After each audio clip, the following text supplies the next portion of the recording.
Hello everyone, thank you for coming here still at the end of this day. Not everyone left yet or is still flattened out from the party yesterday. Good to see you all. We're going to give a talk about a mirror on the wall and how we use blue team techniques in our red team operations. It's Mark and Mark, as you already heard. I'm Mark Bergman. I started before 2000 with a bank programming COBOL. I'm not yet an average developer though. I was reasonable in writing code that works. I was not that good in writing code that's actually finished and has all the ifs and elses. But it got me going and it was good enough for me to dive into C and a lot of other languages and finally moved to offensive security around 2004. Worked for a big firm for 4 years and went self-employed after that. And by now I'm full-time doing red teaming. And I'm usually the guy that gets asked, can we have 25 new redirectors and 4 backend servers for a new big op? And that's what I build. I tend to be quite lazy, so if I type a command 3 times, I think that's more or less the limit, and it's time to script it. Okay, thank you. Thank you all for being here. My name is Marc Smeets. Somewhat similar background like the other Mark. We used to work at the same company. Now we started a new company solely focused on red teaming. My own background is more on system and network engineering. I used to do that before going into offense around 2006. If you're on Twitter, you might follow me for some ramblings about InfoSec, sports cars, champagne, all kinds of stuff. If you only want to follow stuff about our company, what we're tweeting about the red teaming stuff, then you can follow our Twitter account of the company itself. Our company, Outflank, it's a Dutch niche company solely focused on red teaming. We've been existing now for 2.5 years and we're solely focused on red teaming. Which is also the topic of today. Sadly, this is still a visual of how most people, both providers as well as customers, tend to see red teaming. Full, no limits, wrecking ball type of engagement. Everything is allowed, all for the same goal, to get to the crown jewels, whatever means are necessary. So every means necessary is put into the engagement. That can be from regular phishing to physical access to very fancy exploiting to all kinds of different techniques, just solely for the end goal. The end result most of the time is just full knockout for the blue team, which can help for making an impact, but is not always per se really helpful for the blue team itself because, well, they got knocked down and now they're having trouble getting up. The learning effect of such a type of engagement is really not that big. So that's a really big downside, and that's not the way how we see red teaming. We like to see red teaming more as this, as boxing, as sparring, trying to help the blue team to improve. It's still real punches, real movements, real combos.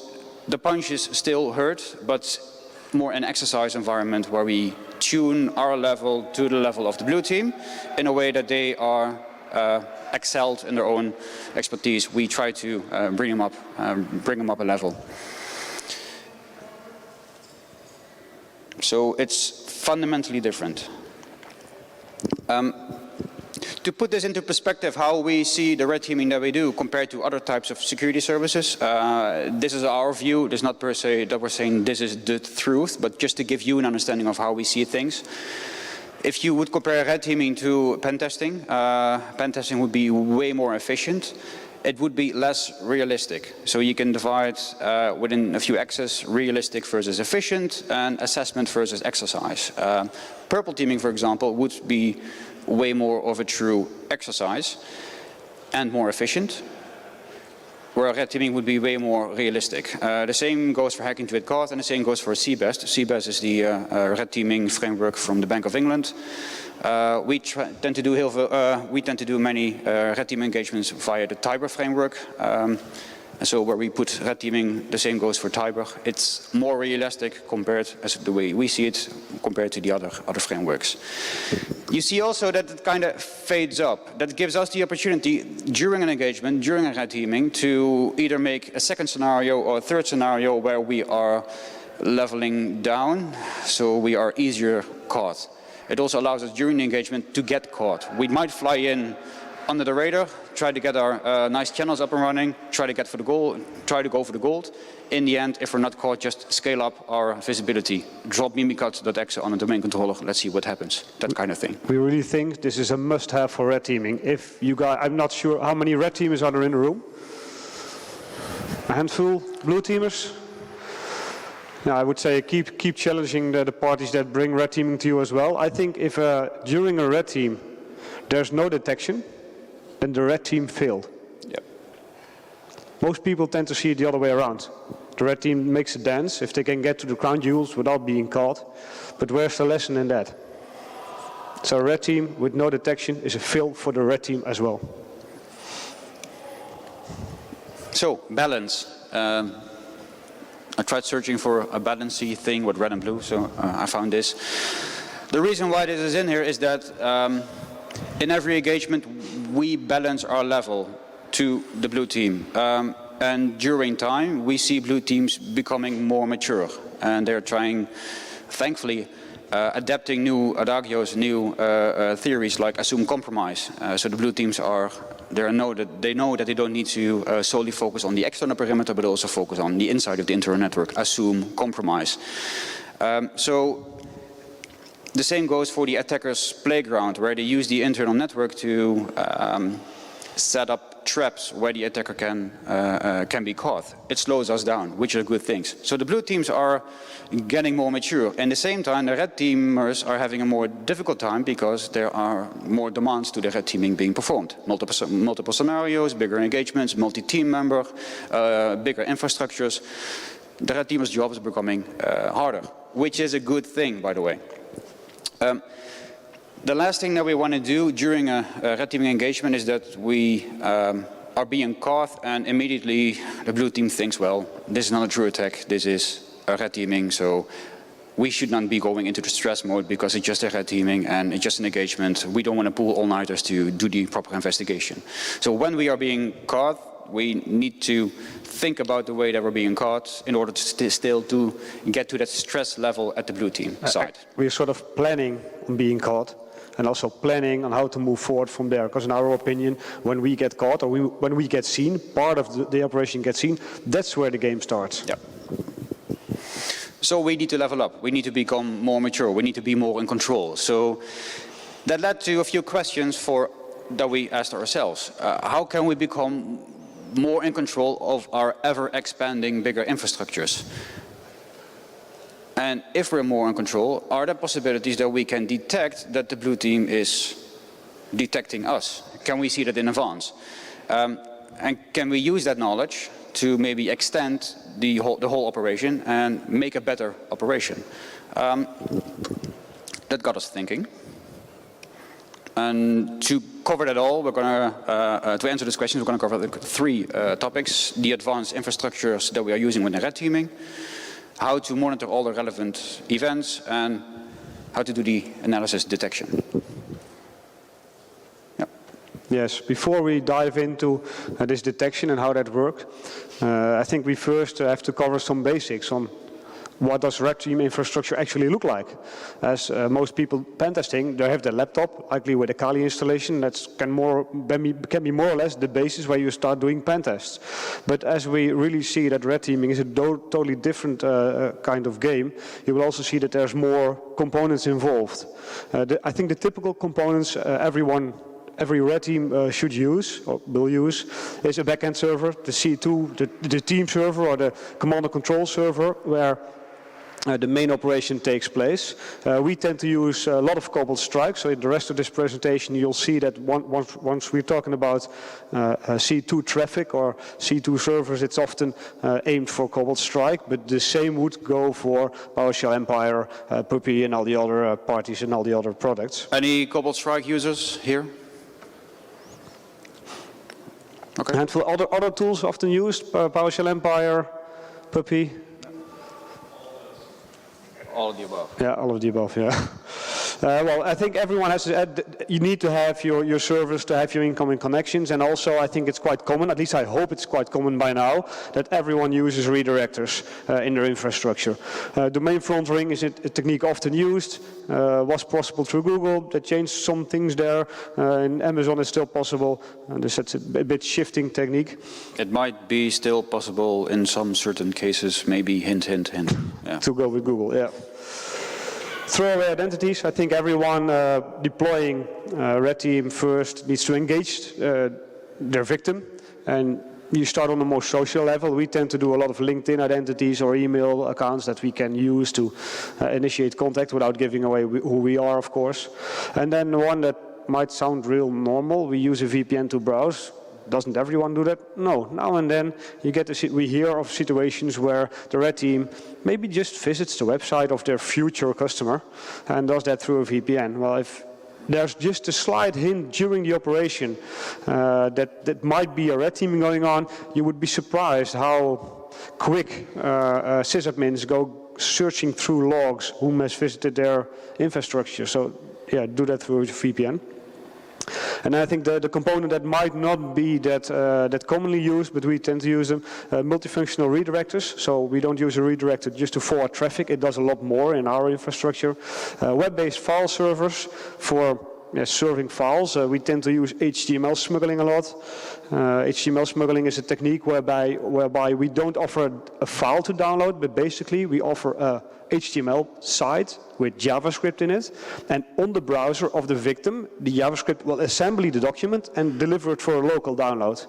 That means that we're already past the proxies and all the scanners. We're already on the endpoint, so endpoint security might still be in our way, but we're already on the endpoint when the Word document with macros gets assembled.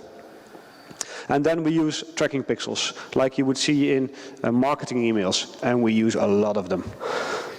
If we send out an email, we want to know if the email is read. And if the email is read, we want to know if it's the email client that's reading the email, or if there's a proxy in between that's pre-scanning every address. And then once we know the email is read, we want to know if the document is opened. So if just the Word document is opened by the victim. And if it is, we want to know, even though whether or not the macro ran, we want to know if he started the macro. It might crash during its process, or something might go wrong, but we want to know, did the macro, was it triggered? And then we expect to run some payload. And we also want to know when the macro should be finished. Just in case something goes wrong, we want to know exactly where to start debugging. It's sort of a remote debugger by placing pixels everywhere that get requested from our infrastructure, so we see when they get requested. There's some more graphical picture for the same items. We've got in the red, we've got the back-end servers, and we never ever talk to these machines directly. Quite often, if we use graphical interfaces on our own systems, even then we work through redirectors.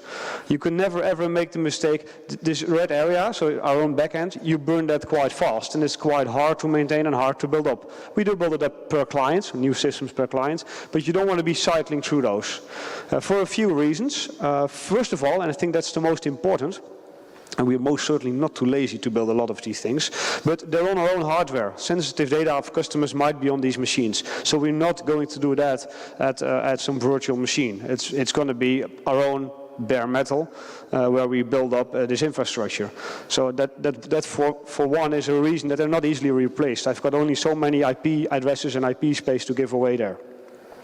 And then the layer in between, the redirectors, we tend to spin up VPSs at DigitalOcean, Amazon, and well, we can dispose them quite easily. That's, I once had to make quite a race for it to see how many I could start, and I could get it up to like 40 a minute for the more dumb redirectors. So if we have a client who thinks he can kick us out by just blocking IP addresses, that's a race we usually win. The more complex redirectors do also SSL certification. They know that traffic not for the backend to send somewhere else. You can see it in the bottom. There's an application server that might get some of the traffic directed towards them. That means we can also measure what goes into our CobolStrike backend and what's other noise. And this other noise, that's where it gets more interesting later on in the presentation. To flatten out this picture, this is basically what we have. We've got the target network, we've got redirectors, a layer of disposable machines, and we've got the back end that we're more keen on keeping secret. But basically, there's a lot of systems. For one operation, for one client, if we have one big red team, we quite often run 2 or 3 scenarios. That means that for a certain scenario, we decide how advanced do we want to be. As we told in the beginning, we're not always going in as advanced as we can. Sometimes we choose one scenario to be pretty advanced, and one scenario we use bot files, link files, everything that's script kiddie style. But it can be really useful to tune yourself down to try that. But it already means we have at least 2 backends, 2 team servers, likely even 3, and we'll have a few handful of these redirectors, just for one client, one operation. So as you see, it's quite fast, getting more complex. And then we want to know, yesterday, where you ran this command on the one machine, what's the outcome? And we have to start grabbing through logs. We have to SSH into one of these machines, use grep to find the commands in the log files. It's a lot of work. And also, if something happens on one backend and thereafter on the other, we cannot correlate this information. It's not linked together. So there's no easy way to access all the data that's scattered over this infrastructure. And that's something we really need to fix. This is me? Yeah. So we want to centralize all those logs, and we want to centralize all the important traffic logs and all the important operational logs from the stuff that we typed into our team service, CobolStrike. And in all those logs, there are actually really relevant information, so we need to get that all. We want that because we want better situational awareness. We want to know what is going on. We want to also get historical searching through the operation, just like Mark said. Enrichment, any type of information element within the log, we might be able to enrich, and rich is better, so more information is better. And maybe build some real-time dashboards. People tend to like dashboards, and they can give you some nice overviews. For us, but maybe also for the white team. So maybe the white team, instead of querying us for specific information, they could have a dashboard with specific IOC measures or specific desktops that might have been compromised, stuff like that. Is everyone familiar with the term white team? If you do a red team operation, you've got the group of attackers, us or at least some aggressive team attacking the customer. You've got the blue team, of course, which is the SOC, security operators trying to keep everything safe. They tend not to know that there's a test going on. They just feel it as a real incident. And then we've got the white team, where it's the red team, including a few guys at the customer. And they are in place to make sure that things don't escalate and things don't go really bad.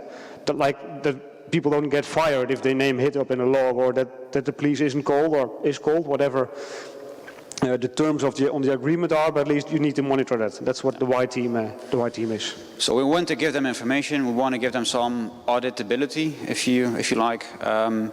And also, again, we want to centralize the logs, because if you ever used CobolStrike, and for the few users here, they will, you know what kind of a bitch it is to search through all the tens and hundreds of old beacon logs and trying to find that specific piece of information. It's a great tool, but it's meant for live hacking, not for historical searching. So we got some challenges there. One more thing to note. We're talking about traffic and operational logs, so we're not interested in like the base operating system, SSH stuff, and field authentication. That's like a different category. But centralizing logs and gathering it together kind of sounds like a problem that the blue teams have already solved a few years ago. So that way you can either go with Splunk, or you could go with Elk. Splunk is commercial, fancy stuff, but also has some drawbacks. And we wanted to go open source, so we went with Elk. But because we are a red team, and in advance I apologize for the bad graphics, but we needed to have an Elk for the red team. So we are creating a Red Elk. And we will be releasing this tool right after. So Red Elk, in a nutshell, it's a SIEM for the red team.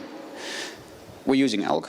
So it's entirely based on the Elk stack. We're gathering operational data from CobolStrike, and that's what we're supporting right now. So it's giving you a view of all the operational data, as well as all the data that might be some way indicated. Could be an IOC. So we're talking about traffic logs, but also the IOCs that are coming from CobolStrike itself. We want all that information together, one central location, better situational awareness, and like Mark said, we have infrastructures that are quickly expanding, so we need to have the installation automated, easy, that's what we're doing. So the current status of RedElk, as we will be releasing right now, is it does all the log aggregation for CobolStrike and for HA proxy. That's the tooling that we're using. Another option would be to use Apache. Many people use Apache, and for the ones that of you that are looking online for some information about the red teaming infrastructures, a lot of other teams are actually using Apache. We made a decision some time ago to use HA proxy. We like it better, but Apache should not be that easy to implement. There is quite a few open source stuff at the moment on using Apache. Especially the blue screen of Jeff wiki has some good information, but yeah. Yeah, but by that time we were already halfway with our hproxy config, so that first was... Yeah, also, and the logging, which is detailed there, does not go into the detail that we're doing, because we are doing very, very fine-grained filtering and logging. So if you compare this to Cobalt Splunk by Vincent, I forgot his last name, that's cool, but it's like a generic overview, quick and generic. This, what we're building, is way more advanced, way more better filtering. We're chopping up all the fields, so you can do detailed querying. Also, log enrichment. We want to filter out all the test beacons of our own testing systems. We don't want to know about that. It's in the stack, it's in the ELK stack, but we can just simply filter all the data out. So it will not appear on dashboards, it will not appear in historic searches, stuff like that. We want to tag known good and bad traffic, GYP lookups, etc. I want an easy querying of screenshots, keystrokes, IOCs, operators logs. We just want to have a better interface than the default CobolStrike interface. Yeah, there were only, I believe, a few CobolStrike users in the room here, but I'm not sure if any of them wants to comment. Have you ever tried searching back in the screen output of CobolStrike and copy pasting stuff? And did that work? It usually breaks quite hard. It's a Java-based screen, and it's functional for using it live. It's not functional for going back in history. Yeah, exactly. And then again, when we have the data, we can do some smart dashboards and queries, aggregations and stuff like that, because it's in the Elastic stack. And then if we have the data, maybe do some smart querying to see what the blue team is up. So to go back to the overview that we just gave, we're using the data feeds, simply just file beat, which is installed on the redirectors and on the team servers. It pulls all the data to a Logstash, which does the heavy filtering, which puts it into Elasticsearch. On top there's a Kibana interface. But you see on the right there's a second data copy stream, because we also want to basically just rsync all the data back to our own system. We want that because in the interface, we just want to click on a simple link to get all the screenshots of all the different team servers. If we have 10 team servers, we don't want to be logging into each team server to, again, scroll through the screenshots. No, we just want to centralize everything, easy clicks, easy queries, easy overview. And in a nutshell, we do indexing, enriching, searching, dashboards, SIEM, etc., etc. I want to quickly go through how CobolStrike actually has its log setup. The reason is that CobolStrike has very detailed log, but it's not in the default way that syslog actually works, and every specific log that CobolStrike uses has a different setup. So the type of data is in a beacon transcript. That's just the output of a specific session that we have. That's a full transcript of every input, every output. All the commands, all the outputs are in there. It's in the specific date folder, based on the IP address, based on beacon _ beacon ID. And the beacon ID is like a unique identifier ranging from 1 to 100,000, which is an identifier for this specific beacon session. So there's a very, very, very small chance that there's an overlap in beacon IDs. We never experienced it, and well, even if there's a duplicate, we don't care. We can still work around that. We want to have that beacon transcript in it. We also want to have the screenshots that are created on the targets. And those are in a different directory. We need to scrape them. We also want to have the keylogger output. And there's like this generic central event log where you can chat with all the other red teaming operators and you could put in generic information. Is it relevant? Somewhat. It is being indexed. No heavy filtering on that because we don't see any use for it yet. Then there's screenshots, not of the target, but of the CobolStrike interface itself. Can be useful if you want to show the very big diagrams of, hey man, we had 100 beacons, which in theory sounds nice, but in the latest release of CobolStrike it actually crashes above a few amount of beacons. So, but yeah, at the moment we don't sync those yet, but we will be implementing that later on. Every once in a while there's a failed beacon. We don't know why. It could be somewhere in the process it just fails. It has no beacon ID yet, so that comes into an unknown directory. Most of the time it has no relevant information whatsoever. It is being synced, not being indexed. Then there's a web server log and a downloads log, which are not really useful to us because the web server log, we already have all the web traffic from the proxies, which we'll go through later on, and we do not tend to use the whole website functionality that CobolStrike itself has. We tend to use CobolStrike for what it's good at, doing the beaconing and serving payloads. CobolStrike can do that, but we tend to solve that on our own, and we'll get into that later. So there's a reason that we don't need the server logs. We don't use the functionality at all. No URL will ever point to that part of CobolStrike. Exactly. And then there's the downloads log, which is fun, but nothing really fancy because we already have all the downloads within the beacon transcript, so we already have it.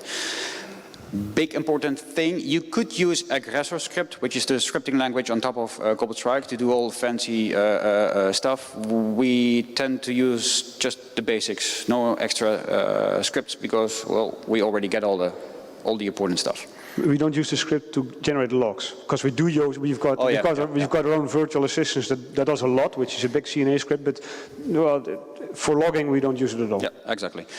Just to go quick through, this is one of the beacon transcripts, and one of the important things to mention here is that it's multi-line, and every rule line can be different. So it starts with, on the left, like a timestamp, and then the first line of every beacon transcript is really important because it has all relevant metadata. Internal IP address, external IP address, the target's hostname, the target username, the architecture, stuff like that, all the relevant information. All the other lines do not have that information anymore. So if you would just process this as it would go through, you would lose all the relevant information. So that's why we need to get that information, extract it, store it somewhere else, and then inject it again with all the different lines. I will show you later on. There are inputs, tasks. In this case, Mark entered the get system, which starts a service. That results into an IOC, which is being printed over there, that got indexed. And then we ran a screenshot and we did some logon passwords to get Mimikatz output, which is multi-line.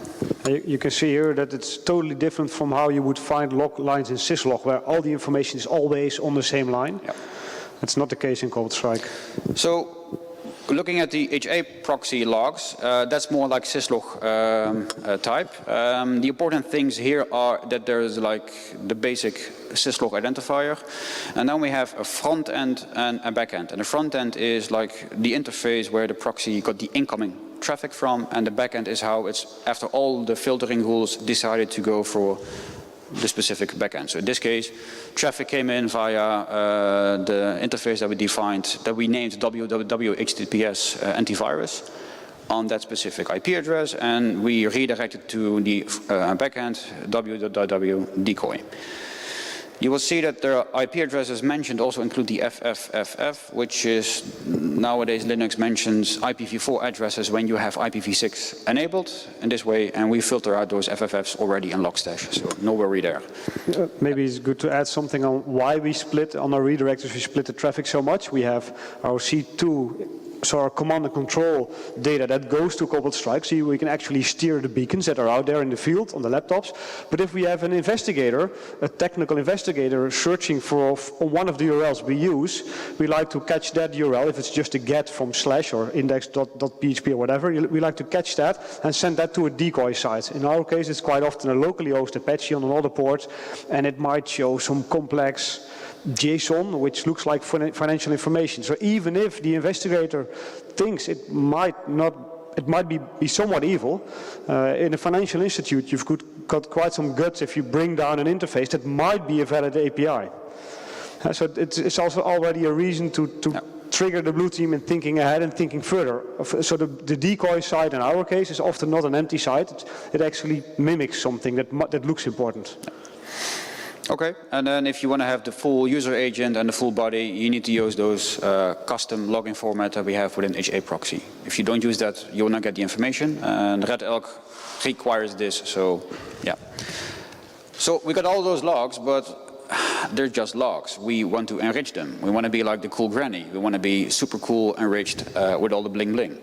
So how do we get more bling bling?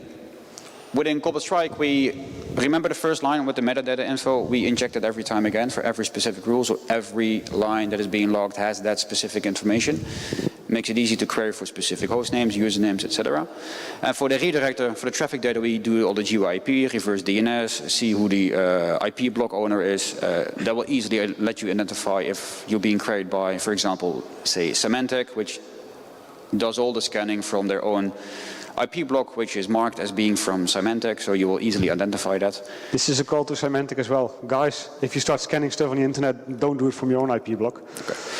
We do some background processes that do system classification. We set tags for known test systems and known sandboxes, and the same goes for on the traffic data. If it's a Tor node, we tag that. If it's within the IP list of the customer that you're attacking, or if it's your own red team that's being connecting, we set a tag. There's also a list, IP list unknown, for which you do not know what it is just yet, but you want to suppress the alarm. You see the IP address coming in every time, but you want to suppress the alarm. You put it in there. And then there's gray noise. Hands for people that know gray noise. There's a few, okay. So for the rest, gray noise is a scanner for internet scanners. And it indexes all the different scanners that are out there. So that one of the scanners could be Shodan, or it could be Google, or it could be one of the universities doing international internet-wide scanning. Gray noise indexes those, gives them a classification. It also includes all kinds of vulnerability scanners that are just scanning for a specific Apache query vulnerability or specific telnet vulnerability, stuff like that. For us, it's really important because if gray noise has knowledge of the IP address that's connecting to us, it's like a normal generic scanner. It's not going to be the blue team. So we include this data to have like a Boolean filter. Well, if gray noise knows it, not interesting for us. And actually the other way around is even more interesting. If we get scanned by an IP address that gray noise doesn't know, yep, then it's someone who chose himself to specifically scan us. Yeah. That might be blue. Okay, and then some usability improvements to get quick hyperlinks, which I think I can just show you. Let me see if I can get this somewhat readable. Welcome to RedElk. You see the fancy logo? I apologize. He made me do it. So, welcome to just a normal Kibana interface. From here you can go to like the fancy dashboard that everybody likes. This is a dashboard showing the current or the historic beacons from the last 30 days. So on top right you select the time. Amount of beacons. We use this setup for just generating some documents and sending it to VirusTotal and some other public scanners, and we got beacons back. You can do selections from specific users and specific systems, stuff like that. And the top user in this case was that specific user. Different dashboards also for traffic. People like seeing the globe, so that's why we put it in there. And you make a difference between all the traffic, and maybe you wanted to specify between traffic being destined for CobolStrike and all the other decode traffic. So easy overviews. This is just the basic. This is included into RedElk. If you install it, you will get this, but of course, you can adjust all to your liking. So let's go searching. The most important thing is to click the open thing, and you will get an overview of IOC's keystroke. These are just typical links for easy to see overviews. It's queries we use on a daily basis. While we're in the operation, there's likely one tab open on a browser to be able to go through this. Timestamp the specific attack scenario that you gave with this operation, and then there's the user, target internal IP address, the beacon ID, target host name, target OS, target Windows version, and it's not really big enough. Of course, it also includes the specific command that was being entered. This is just a simple overview. The full data is in every record, so it will give you all the different messages that you can query on. So let's say I want to see everything with this specific IP address, which is going to be from that specific redirector. So if you have multiple redirectors, you can select with just this query the data you want to see from that redirector, and it will add there. This is just typical Kibana stuff. It takes a while to get used to this, by the way. I've been cursing along for a few days, but once you get the hang, it's really quick to find stuff. That was beacons. This is just traffic that you see from the redirectors. Again, you see the strings that we inserted into the HA proxy logs. It's right being directed here. You see the owner, the specific request that was being made, and stuff like that. So that's really helpful, and you can do the querying with this. But usability-wise, we want to see easy keystrokes, for example. Boom. And if that's not enough, then you can just simply click this link, get the full beacon, and there you have the data. That allows you for quicker searching, easier searching. How about seeing screenshots? If you're in a bigger operation and you have 100 different screenshots, then all you want to do is having a simple overview. You still remember that one single screenshot at the user desktop where Outlook was open or that specific application was open, but you don't know on which team server it was anymore. Using this, you can click on the image, or you can just simply browse and have like quick thumbnails of it to have just that instant view. Click on it and you will get the full image. Anything else on here? You guys think this is useful? Fuck yeah. Thank you. A lot of work went into this, especially on the log stash filtering and the enrichment, and we're just giving this away because we think red teamers need to up their game. This needs to be available to everybody, so that's why we did the hard work. We do like you to actually help us improve this further, so do your thing. Go and try it out. It's built to be disposable. That means installation is a breeze. Yeah. So IOCs, simple overview. It will print everything, the data that is within CobolStrike, and of course this being Elasticsearch, you can simply just generate a CSV and we'll give you all the output, stuff like that. So I think we...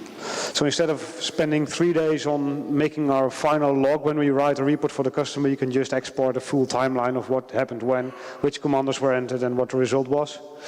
Saves us a lot of time as well. This thing I forgot, but if you're in the beacon overview, you can simply click on the link in every specific beacon rule to get the full transcript of the specific beacon, so you no longer need to search.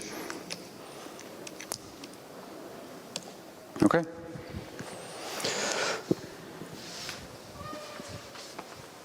And then there is the silence lady. Now we can track whatever we are doing during our assignment, but that's not how we started this talk. And now we can see what we've been doing, see what the blue team did.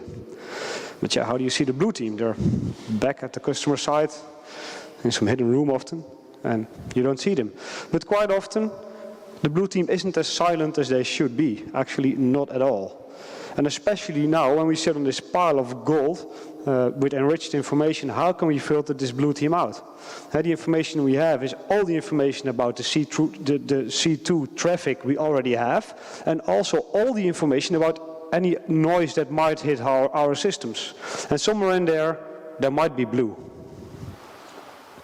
So there's another component added, and IOC sources. That's basically, it's a bunch of Python scripts that will query random, or not random, that will query a number of IOC sources and test hashes. We won't upload our own payloads, of course, but we can ask to a public a service provider, have you seen this hash before?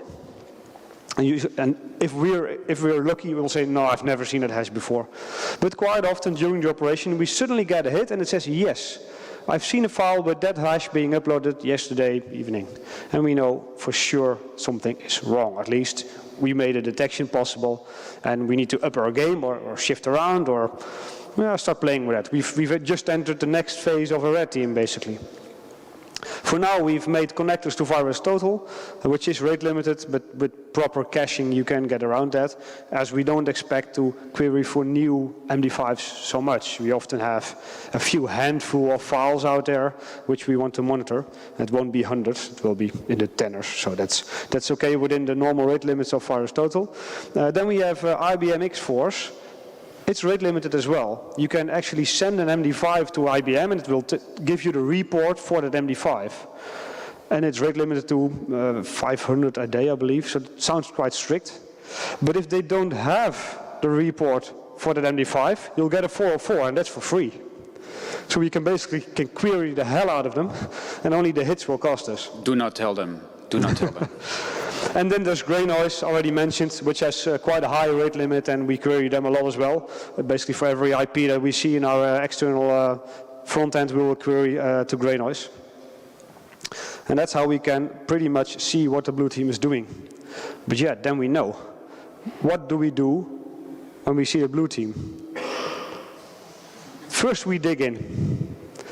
We make sure we've got a few extra exit points. We dig a few extra holes to get in and out of the systems. I never saw, but it actually has blue eyes. Yeah, it is the blue team. So basically we try to anchor ourselves a bit more, building our own backup lines. That's not necessarily a part of the training we're doing. And we tend not to start hiding the channel they found, because they found it and that's okay. It's something they can work with, so let them play around with that, and we'll monitor closely what they do, and we'll keep working over that line as well, because that's all part of the job, but also we'll make sure that we won't get kicked out permanently at least. So, mistakes that are often made by the blue team, I think I already gave one away: uploading samples to public services. It happens, it still happens now and then. Sometimes it's the blue team, as in the SOC or someone working in the SOC or a threat hunter, but also quite often it's just the victim. The victim got a Word document and it crashes, or did something wrong, Word disappeared, for example, and we set the GUI to invisible, Word is gone. Tries again, tries again, tries again. And after 5 times they think, oh, let's upload it to VirusTotal. If we see that hit quite fast, we know that it quite often it's the victim and not the blue team. If we get the similar behavior a few days later, then it's more likely to be a blue team uploading samples. But that's one mistake. For the blue guys in the room, do not do that. Recently we saw another one. We saw Symantec scanners by themselves, and we don't think that was a mistake. We guess it wasn't a mistake of the blue team, but it was a mistake of Symantec somehow. Not sure how they upload their stuff or how they scan stuff, but they decided to trigger our URLs, and we're still investigating what exactly that was. And what also happens is that people start playing around with the payload. So now and then we have a beacon flying in just after 6. Well, that's usually some employee opening his laptop at home and doing some work there. But also now and then we see a beacon coming in over Tor. Well, that's not the average home user, so then we usually also have quite a strong indicator that something's going on. Manual visits. We often see once we're detected and they found the URL, our C2 URL, that they're going to visit with their Firefox browser, so there's a different user agent or the URL isn't complete or isn't fully there. That's also a clear giveaway to us that something is going on. We once had a profile that used favicon.eco, but that gets created a lot by a lot of people. It was a bit harder to filter out. But yeah, once we know that blue is on to us, what do? Well, we throw them a bone. Let them play around a bit, let them chew on something, let them work. That's what they sign up for, right? Train themselves, and we help them do that in the best way possible to get better. By doing this over and over and over, they might get better and better and also more quiet. Now, how do we throw a bone to a blue team? For that we go to RedFoul. It's a separate product which already was used by us for quite a while before Red Elk came along, but they combine really well. Because using Red Elk we can now see when the blue team did some detection and we can start acting on that. So that's what we did. What RedFoul is, it's a small tool, a small Python module that you can run on a web server, and it will basically serve files. You don't need Python for that, you can just put a file on the web server, yeah, that's correct. But I want to be able to make this file behave the way I want it. And we'll get to that in a bit, but basically you can return any content with any content type based on parameters. For example, if the user agent is not what you expect, you serve something else. Or if a certain URL is queried for the 5th time, you serve something else. Or if a certain URL is queried without the office hours, you serve something else. Stuff isn't always what it seems.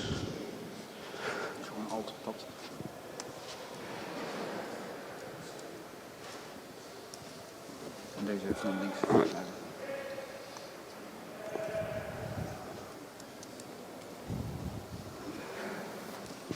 Zet jij hem er even op. Tadaa. Ja.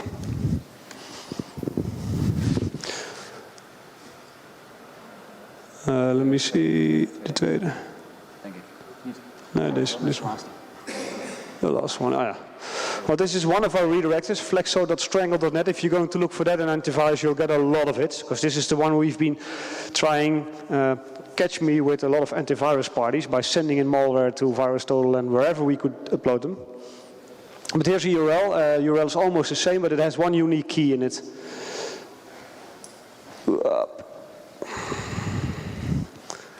If we look at that file, what we've seen at the customer, and we see it, we've seen it multiple times actually, that we send some malware out, and the first hit we get is some blue code, testing whether or not it's a reliable site.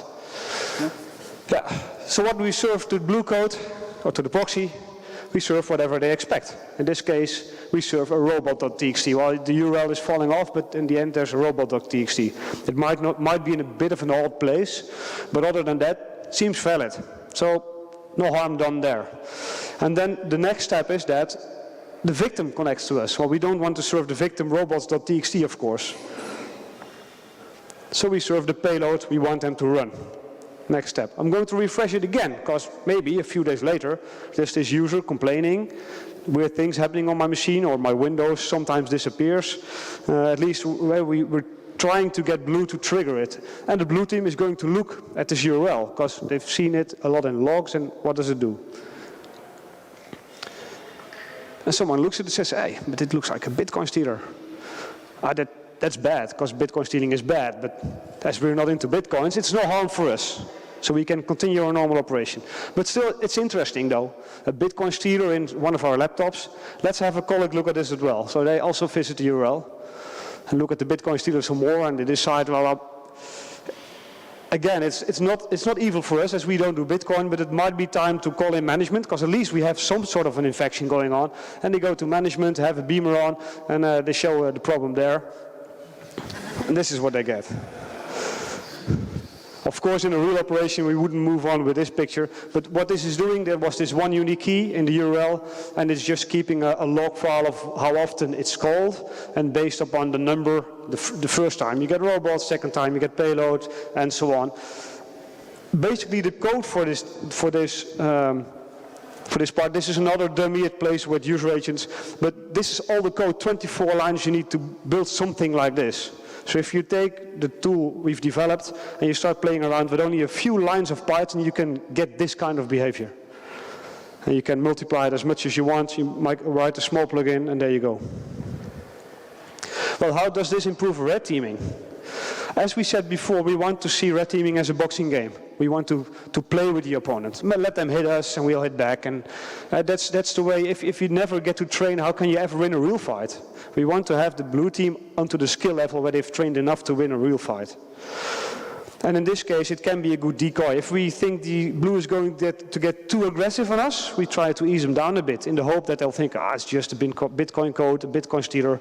We don't have to file a real incident for this. We don't have to call an external party to investigate this, and they might just move on. Doesn't work always, might work sometimes.